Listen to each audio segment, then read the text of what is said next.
నమస్తే, welcome to our channel. త్వరలోనే ఆంధ్రప్రదేశ్లోని రౌడీలకు యోగి ఆదిత్యనాథ్ ట్రీట్మెంట్ జరగనుందా? మరి ఈ ప్రస్తావన ఇప్పుడు ఎందుకు వచ్చింది? అసలు ఏం జరగబోతుంది తెలుసుకునే ప్రయత్నం చేద్దాం. దీన్ని విశ్లేషించడానికి మనతో పాటుగా ఉన్నారు సోషల్ యాక్టివిస్ట్ శ్రీలీల గారు. నమస్తే మేడం. నమస్తే అమ్మా.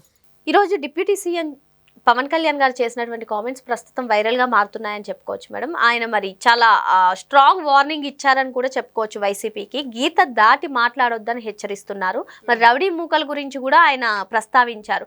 యోగి ఆదిత్యనాథ్ ట్రీట్మెంట్ ఇవ్వాల్సినటువంటి పరిస్థితి తెచ్చుకోవద్దు అని చెప్తూనే ఉంటూ జగన్మోహన్ రెడ్డి చేసినటువంటి కామెంట్స్ పైన కూడా ఆయన మాట్లాడారు. ఏ విధంగా చూడాలి పవన్ కళ్యాణ్ గారి కామెంట్స్ని? అంటే రాష్ట్రంలో రౌడీలకు కానివ్వండి, లేదంటే ఈ రాజకీయ ముసుగు అడ్డు పెట్టుకుని చేస్తున్నటువంటి నేరాలకు కానివ్వండి ఫుల్ స్టాప్ పడబోతుంది, సో కరెక్ట్ ట్రీట్మెంట్ జరగబోతుంది అని ఎక్స్పెక్ట్ చేయొచ్చు అంటారా? ఖచ్చితంగా. ఎందుకు అంటే ఇక్కడ ఏపీలో మనం 2019 నుంచి 24 వరకు ఏం జరిగిందో చూసాము.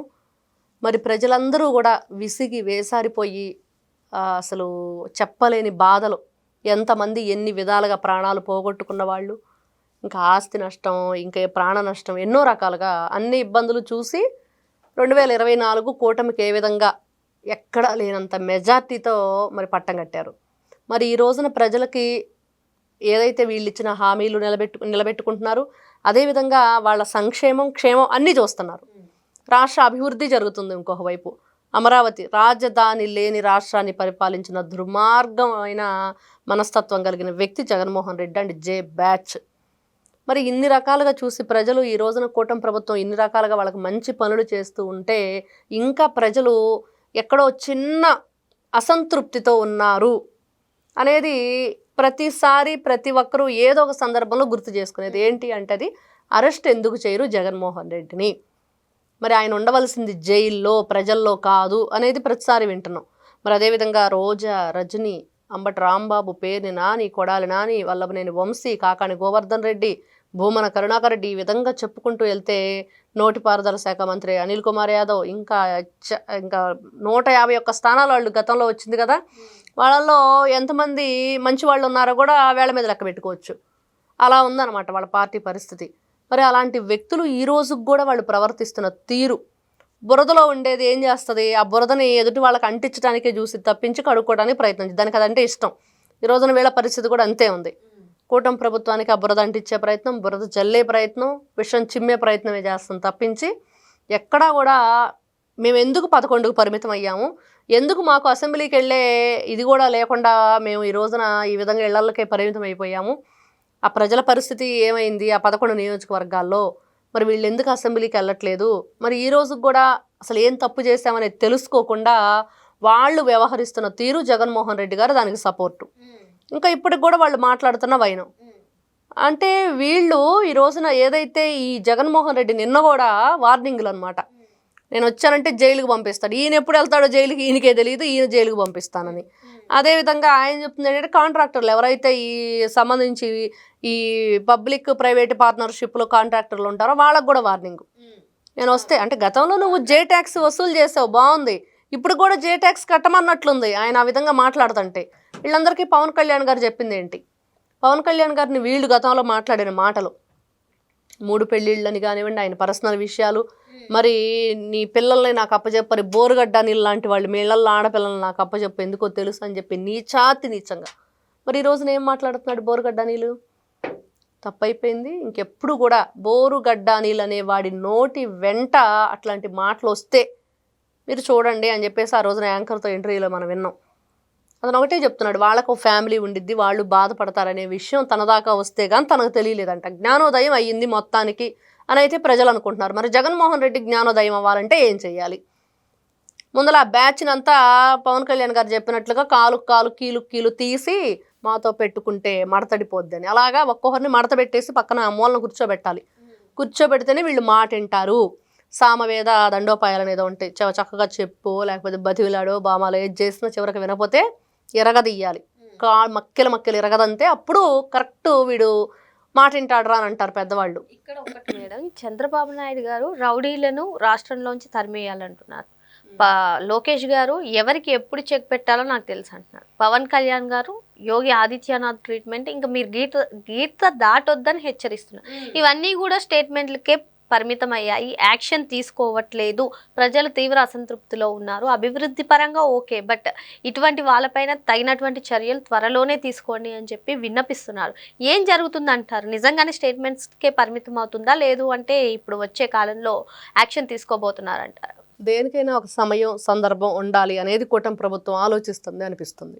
ఓకే, ప్రజల ఆలోచన నుంచి మనం వాళ్ళ పాయింట్ ఆఫ్ వ్యూలో మనం ఆలోచించిన, ఇటు కూటమి ప్రభుత్వం పాయింట్ ఆఫ్ వ్యూలో ఆలోచించిన ఏంటి అంటే దేనికైనా సరే ఈరోజు వాళ్ళు అన్నారు కదా మనం చేసేస్తే కుదరదు కదా, ఆ సమయాన్ని ఆ సందర్భాన్ని మనం చూసుకొని జాగ్రత్తగా ఆచితూచి అడుగు వేస్తేనే 2019లో మరి జగన్మోహన్ రెడ్డి చేసిన తప్పులు మనం చేయకూడదు. ఈ రోజున వాళ్ళు ఆ రోజున అక్రమంగా మన మీద కేసులు పెట్టి అక్రమంగా మనల్ని ఇబ్బంది గురి చేశారని ఈ రోజున ప్రభుత్వం చెప్పుకుంటుంది. కానీ ఈ రోజున వాళ్ళు నిజంగా చేసిన తప్పులకు కూడా శిక్ష వేయాలంటే ఆలోచిస్తున్న కూటమి ప్రభుత్వం మరి ఎంత ప్రశాంతంగా ప్రజల గురించి ఆలోచిస్తున్నారు, రాష్ట్రాన్ని ఎంత ప్రశాంతంగా ఉంచడానికి వాళ్ళు ప్రయత్నం చేస్తున్నారు. ఇది కావాలి ఫస్ట్. ఇప్పుడు ఏదైతే యోగి ఆదిత్యనాథ్ ట్రీట్మెంట్ అంటే అక్కడ ఒక్కొక్కరికి ఇంకా వాళ్ళ పరిస్థితి చాలా దారుణంగా ఉంది. ఎక్కడా కూడా ఏదైనా సరే ఒక తప్పు చేస్తే ఏం జరిగిద్దనే భయాన్ని నిజంగా క్రియేట్ చేయాలి వీళ్ళల్లో. ఆ గీత దాటితే ఏంటంటే ఈ రోజున చాలా గీతలు దాటి వచ్చేసారు ముందుకి. ఇంకా ఫైనల్గా ఒకటే ఉంది గీత, అది దాటితే మరి ఏం జరిగిద్ది అంటే ఒక్కొక్కరికి శ్రీకృష్ణ జన్మస్థానమేను అనేది వాళ్ళకి తెలియాలంటే ఫస్ట్ స్టార్ట్ చేయాలి. లోకేష్ గారైనా రెడ్ బుక్లో ఏముందో ఇంకా 2 పేజీలు అయిపోయినాయి అని ఆయన చెప్తున్నా, మరి మహిళలతో పెట్టుకుంటే చివరి రోజు అని చెప్పి చంద్రబాబు నాయుడు గారు చెప్పినా, ఈ రోజున ఒక్కొక్కరి కాలు కీలు విడిచేస్తానని చెప్తున్న పవన్ కళ్యాణ్ గారు మాట్లాడిన వాళ్ళు భయపడాలి అంటే ఫస్ట్ అరెస్ట్ చేస్తే వాళ్ళకి ఒక ట్రీట్మెంట్ అనేది ఇస్తే అప్పుడు ఒక్కొక్కళ్ళు సరైన దారిలో ఉంటారు. బోరుగడ్డ అనిల్లాగా మాటలు సక్రమంగా కరెక్ట్గా చేతులు కట్టుకొని వినయ్య విధేయతలతోటి మనం చూసాం. కొడాలి నాని పాపం అసలు ఎలా మాట్లాడుతున్నాడో. మరి పేరుని నాని లాంటి వాళ్ళు, అంబటి రాంబాబు లాంటి వాళ్ళు, రోజా, రజని ఇంకా ఉన్నారు చాలామంది బ్యాచ్. వీళ్ళందరికి కూడా కొంచెం మంచి ట్రీట్మెంట్ ఇప్పిస్తేనే మంచిదనేది ప్రజలందరూ కోరుకునేది. పాత పద్ధతిలోనే వైసీపీ వాళ్ళు ఉంటారంటే ఇంకా నేను చాలా విసిగిపోయాను, వాళ్ళ ప్రాణాలకైతే గ్యారంటీ లేదని చెప్పి పవన్ కళ్యాణ్ గారు అంటున్నారు. అంటే ఇంకా పద్ధతి మార్చుకోకపోతే యాక్షన్ షురు అని చెప్తున్నారా? అంటే అరెస్ట్లు ఎక్స్పెక్ట్ చేయొచ్చా? ఏం చెప్తారు? నిన్న డీజీపీ హరీష్ కుమార్ గుప్తా గారు ఒక కొత్త పీటీ వారెంట్ని ప్రవేశపెట్టారు. అదేంటి అంటే ఎవరైనా రౌడీ షీటర్లు ఒకసారి తప్పు చేసి జైలుకి వెళ్ళొచ్చి బెయిల్ మీద బయటకు వచ్చిన తర్వాత మళ్ళీ రెచ్చిపోయి పెట్టరేగిపోయి ఇష్టానుసారంగా విచ్చలవిడిగా గనక వాళ్ళు చేసే కార్యక్రమాలు వాళ్ళు కొనసాగిస్తుంటే కనుక ఖచ్చితంగా వాళ్ళ మీద ఎలాంటి రియాక్షన్ ఉండిద్ది అనేది కూడా వివరించడం జరిగింది. పీడీ యాక్ట్ కూడా పెడతామని ఇచ్చారు. మరి ఆ పీడీ యాక్ట్ ఏదైతే తీసుకున్నారో ఖచ్చితంగా ఈ రోజున పవన్ కళ్యాణ్ గారు అన్న మాటలు నిజం అవుతాయి. ఈ రోజున తప్పులు చేస్తున్నాము, బెయిళ్ళు వస్తున్నాయి, బయటకు వస్తున్నాము, మా ఇష్టం వచ్చినట్లుగా సోషల్ మీడియాలో రెచ్చిపోతాము, జగన్మోహన్ రెడ్డి ప్రెస్ మీట్ పెట్టి తలాతోకలేని మాటలు మాట్లాడతాడు అంటే వాళ్ళకి మాత్రం ఇంకా నిజంగానే ఇంకా జీవితంలో నెక్స్ట్ డే ఉండదా అన్నట్లుగా వాళ్ళకే అనిపించాలన్నమాట. నిన్న బోరుగడ్డ అనిలే ఉదాహరణ. ఒకసారి అందరూ చూడాలి ఆ వీడియో చూస్తే. మరి భార్య గుర్తొచ్చింది, బిడ్డలు గుర్తొచ్చారు, తల్లి గుర్తొచ్చింది అని చెప్తున్నాడు కదా. మరి ఆ బంధాలు, ఆ బాంధవ్యాలు, ప్రేమలు, మమకారం, అనురాగం ఇవన్నీ తెలిస్తే మనం ఎక్కడుంటున్నాం సొసైటీలో, మరి ఈ ఏదైతే మహిళల పట్ల మనం ఎలా ప్రవర్తించాలి, మరి అధికారంలో ఉన్న పార్టీ ఏం చేస్తుంది, రాజకీయంగానే రాజసంగా ఎదుర్కోలేకపోతే సైలెంట్గా కూర్చో. ఈరోజున అసెంబ్లీకి వచ్చి మీరు మాట్లాడే ఇది లేదు మీ దగ్గర. మరి ఎందుకు మీరు అనవసరమైన విషయాలన్నీ కూడా ఈ విధంగా ఏదో ప్రెస్ మీట్లు పెట్టడం, అక్కడ ఏమీ ఉండదు. పేటీఎం బ్యాచ్ తప్పితే ఆ పెయిడ్ ఆర్టిస్టులు కూడా వాళ్ళకి పాపం వాళ్ళు ఏదో వాళ్ళ పట్టుకుటి కోసం వాళ్ళు నేను ఆ జెండాలు పట్టుకొని వస్తే సమాధానం చెప్పలేని పరిస్థితి. ఇట్లాంటివన్నీ ఖచ్చితంగా వీళ్ళు భూమి మీద నూకలు చెల్లిపోయినారా అనే పరిస్థితి తెచ్చుకోకుండా ఉంటే బాగుండిద్ది. ఎందుకంటే వాళ్ళ ఇంట్లో తిండి తినే పరిస్థితి ఇంక ఉండదు. జైలు కూడికే వీళ్ళు పరిమితం అవుతారు అని ప్రజలు కూడా ఈ రోజున పవన్ కళ్యాణ్ గారి మాటలని అనుకుంటున్న విషయం. మరో అంశంతో మళ్ళీ కలుద్దాం. Thank you madam. నమస్తే.